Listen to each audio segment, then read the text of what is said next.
Telugu Desam party Chandrababu నాయుడుకి సంబంధించినటువంటి సామాజిక వర్గం కులం 3% ఓటింగ్ ఉంది రాష్ట్రంలో. ఆయనకు 3% ఉన్నటువంటి కులానికి మొన్న ఫస్ట్ విడత 21 సీట్లు ప్రకటించాడు. ఇంకా రాజమండ్రి రూరల్ కావచ్చు, దెందులూరు కావచ్చు, మైలవరం కావచ్చు, లేకపోతే పెనలూరు కావచ్చు, లేకపోతే గుంటూరు జిల్లాలో గుంటూరు టౌన్ కావచ్చు, లేకపోతే ఎరపతినేని సీటు కావచ్చు, నెల్లూరు జిల్లాలో కావచ్చు, అనంతపూర్ జిల్లాలో ఉన్నటువంటి ధర్మవరం కావచ్చు, ఇంకా 10 సీట్లు ఆయన సామాజిక వర్గానికి సంబంధించినటువంటి కమ్మాళ్ళకు సీట్లు ఇవ్వడానికి చంద్రబాబు నాయుడు సిద్ధంగా ఉన్నాడు.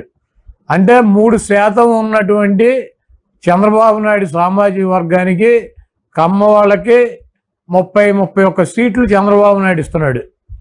వాళ్ళ పవన్ కళ్యాణ్కి సపోర్ట్ చేసేటువంటి కమ్యూనిటీ కానీ, పవన్ కళ్యాణ్ వెనకాల నడిచేటువంటి కమ్యూనిటీ కానీ ఈ రాష్ట్రంలో అగ్ర కులాల్లో చాలా పెద్ద కులం, 20% పైన ఓటింగ్ ఉందని చెప్పి వాళ్ళే చెబుతున్నారు.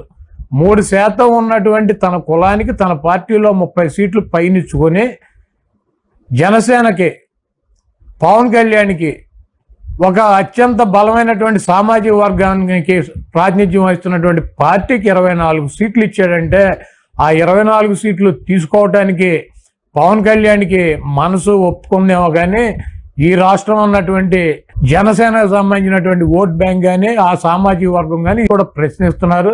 అతనికి సంబంధించినటువంటి కులానికి సంబంధించినటువంటి వ్యక్తులకు ఇచ్చినటువంటి 3% ఉన్నటువంటి వ్యక్తులకు ఇచ్చినటువంటి సీటులు కూడా అలయన్స్లో జనసేనకి ఇవ్వకపోతే మేము ఎట్టి పరిస్థితుల్లో ఓటేయమని చెప్పి ఆ సామాజిక వర్గానికి సంబంధించినటువంటి వ్యక్తులే చెప్తున్నారు.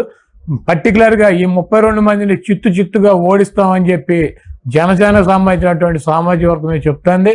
కాబట్టి ఎట్టగొట్ట వాళ్ళ ఓటుని చంద్రబాబుకు ట్రాన్స్ఫర్ చేయాలంటే జగన్మోహన్ రెడ్డి గారిని పచ్చిబూతులు తిట్టాలి, మా అందరినీ పచ్చిబూతులు తిట్టాలి, మాతో తిట్లు తినాలి.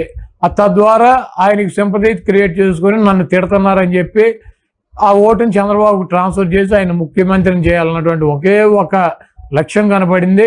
దాంతో యుద్ధం చేస్తామని అనుకుని పవన్ కళ్యాణ్ ఫీల్ అవుతున్నాడు. తప్పకుండా ఈ రాష్ట్ర ప్రజలు తన కులానికి 32 సీట్లు ఇచ్చుకున్నటువంటి చంద్రబాబు నాయుడు ఒక పార్టీని అధికారంలోకి తీసుకురావటానికి కలిసినటువంటి పవన్ కళ్యాణ్కి 24 సీట్లు ఇచ్చిందని బాగా గుర్తించారు. కుక్క ఘాటికి చెప్పు దెబ్బ అని చెప్పి చంద్రబాబు నాయుడు దవడ పళ్ళు రాలిపోయేటట్టు ఈ రాష్ట్రంలో కాపు సామాజిక వర్గం చంద్రబాబు నాయుడు పళ్ళన్నీ రాలిపోయి ఇంకొకసారి ఇటువంటి పిచ్చి ప్రయత్నాలు చేయకుండా వాడికి బుద్ధి చెబుతారు. చంద్రబాబు నాయుడు పవన్ కళ్యాణ్ ఇద్దరూ కలిసి ఎవరిని మోసం చేయాలన్నా కూడా మోసపోవటానికి ఇక్కడ సిద్ధంగా ప్రజలు లేరు.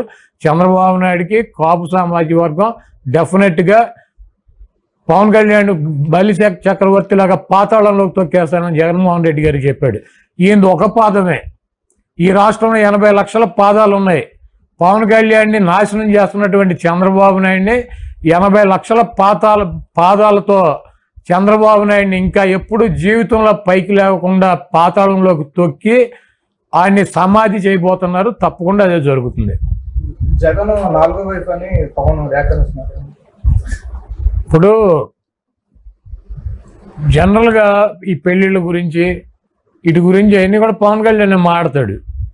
అదేమంటే జగన్మోహన్ రెడ్డి గారు మాట్లాడారని చెబుతాడు. జగన్మోహన్ రెడ్డి గారు ఎప్పుడో 100కో 1,00,00,000 ఆయన నీతులు చెప్పినప్పుడు ఇవన్నీ కూడా మాట్లాడితే 1-2 సార్లు మాట్లాడి ఉన్నట్టున్నాడు జగన్మోహన్ రెడ్డి గారు.